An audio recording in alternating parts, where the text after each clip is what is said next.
just begin by, this place, Dearborn, is a place that is on your radar, right? And that is why you were back. What brought you back, and what do you hope to spread this time? Well, we came back because, as you know, we were a one-time ban from coming here. There was a 3-year ban. We were not allowed to come and demonstrate in front of the mosque. We were not allowed to even be within the area. We won that court case, and because of that, we wanted to come back and actually complete our original intention. Our original intention was to raise an awareness of the radical element of Islam, of Sharia, of jihad. Today we're going to talk about the First Amendment. We're going to talk about the First Amendment, how it relates to Islam, how it relates to Sharia. We're going to talk about different cases around America where our court system has already been averted and Sharia has been used.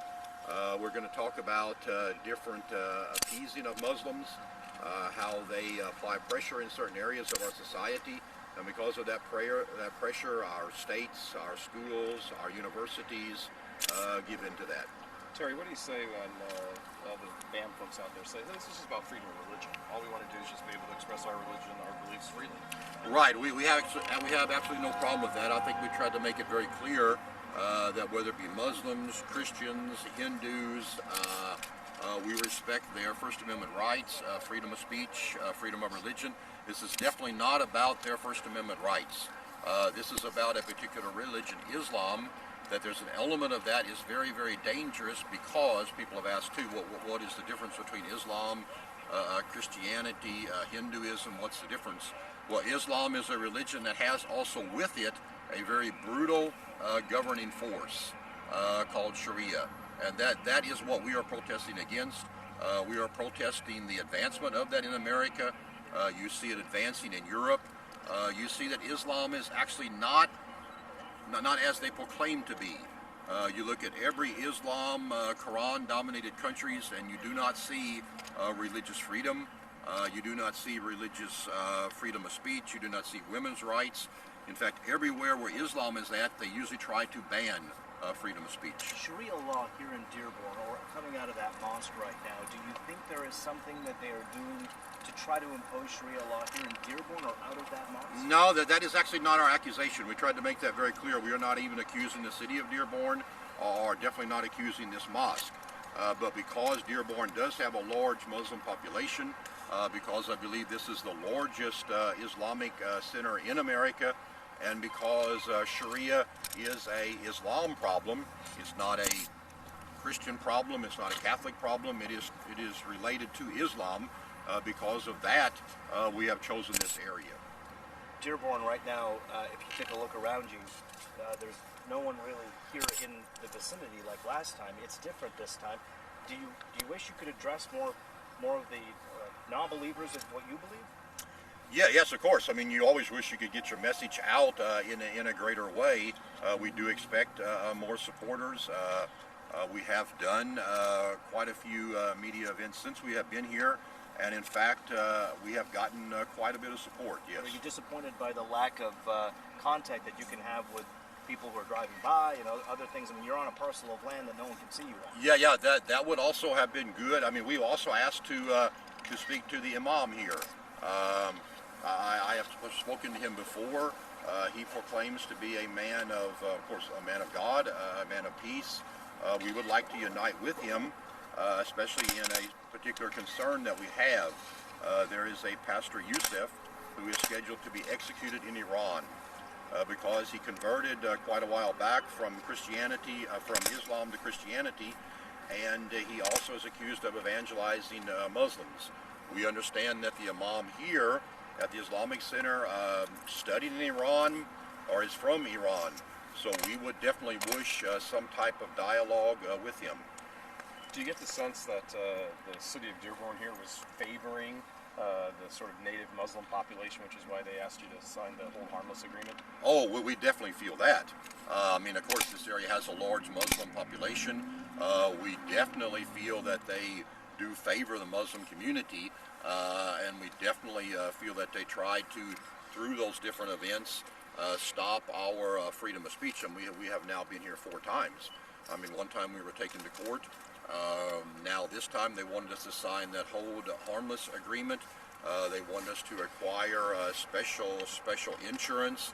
Those are, I think, obviously. They also have in Dearborn, I believe, 4 or 5 free speech areas.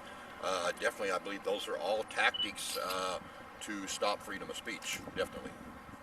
All right. Anything out there that you hear in reports that you would like to answer to, things that you've heard that are untrue about you and your group? I think I have answered most of them. I think the main thing is that they do definitely try to label us as being haters of Muslims, and that's definitely not the case. And we definitely are not by any means wanting to stop or hinder their freedom of speech and freedom of religion. Our concern is strictly with Sharia, implementing that in the court system, which we have proof of, and of course the radical element of Islam. Now you say, are you using the Sharia law loosely? And I'd like to know if this is this applied across the board with all Islamic faiths? Because there are a lot of them, a lot of different Islamic faiths. Yeah, as far as I know, Sharia is.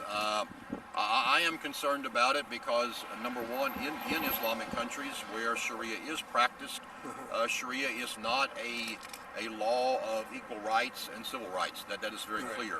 So you are applying it across the board with all Islamic groups? Yes, of course. Yes. And I spent, as you probably are aware of, 30 years in Europe, and during that time in Europe, I did see what I believe to be a dangerous rise of Islamic or Sharia influence. We see right now in basically every European country, Germany, where I spent most of my time, but you see it in England, you see it in Holland, in France, that they are having actually quite a bit of problem with the radical element of Islam. The people who go and worship at this particular place would argue to you that they are not here to spread Sharia law. They abide by the U.S. Constitution, and they do that each and every day. Yeah, I certainly hope so.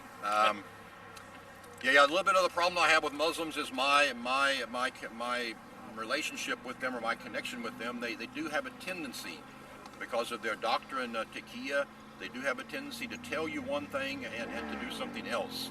I believe that here at this mosque there are many, perhaps the majority of those people are peace-loving people and agree with the Constitution. I just know that Muslims do have a tendency to lie. They do have a tendency to tell you one thing and do something else. I know right here in Michigan they tried to institute or introduce a law that would ban foreign law, including Sharia, being used here in the court system. I know at that time, instead of the Muslim community supporting that, which you would normally think, because the Muslim community came out against that. Because of that, it seems as though they talk the talk but don't actually walk the walk. How do you feel about the accusation that you're a racist? That is Islam a race? For one thing, Islam is not a race. Islam is a religion. We are definitely not racist. As I said before, we are not against them. We are not against their right to practice their religion. We are not against their right that are protected by the First Amendment. So that is absolutely not true, no. When you say you're not against Muslims, but you wrote a book that's... When you keep saying all these different, this percentage, this faction, you ballpark that, 1%, 10%, 50%?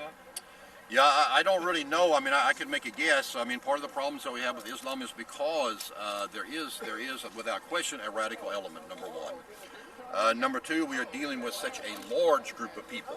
In other words, 1 billion Muslims. So let's say only 10% of them are radical. That's 160 million people who hate freedom of speech, hate democracy, hate the United States, and hate everything that we stand for. So because of that, even if it's a small percent, 10%, 5%, 5% would be 80 million people. That's a lot of people, and because of that, that is definitely cause for concern. Now, going back to what you said when he asked you about you liking Muslims or not, you said, I don't have a problem with them. So you wrote a book called Islam is of the Devil. So that would seem, I mean, how do you reconcile? That sounds like a contradiction. Yeah. Yes. Because we have to understand Islam is of the devil. That is the book that I wrote. I believe one of our signs say that. We have to talk about two different aspects. Number one, when I talk about my opinion of Muslims, or not Muslims, but of Islam as a Christian pastor, then I clearly believe that the religion is of the devil. that is a false religion. Muhammad is a liar, a deceiver, a pedophile, a false prophet. I believe that the only way is through the Bible and through Jesus Christ. That is why I believe Islam is of the devil. Now, if you talk to me as an American citizen, then I believe that Islam has every right that Christianity has, that Hinduism has, that any other religion has. It is protected under the First Amendment. That is the two different reasons. What are you going to be doing here today? Yeah, quickly, we're going to be holding a couple of, I'm going to talk a little bit on those subjects. The First Amendment, I'm going to give some examples of how Sharia is being used here in America. We're going to give examples about how there is a type of Muslim appeasement going on in Dearborn, in America, try to raise an awareness of that, because we really can't, whether it be Islam or some other religion, we really can't start favoring them. We wouldn't favor Christianity. If I all of a sudden said, now, okay, I don't want special meals, but I'd like to have the cross hung in the cafeteria, and I'll even buy the cross. Right. I'll even go to the cafeteria and hang the cross myself. It doesn't cost you anything, right. Time, money, or effort. What would happen? There would be a tremendous outroar. Freedom, separation of church and state. Everybody would be in a tizzy. So I am for stopping any type of favoritism, whether it be Christianity or Islam. So at 3 o'clock.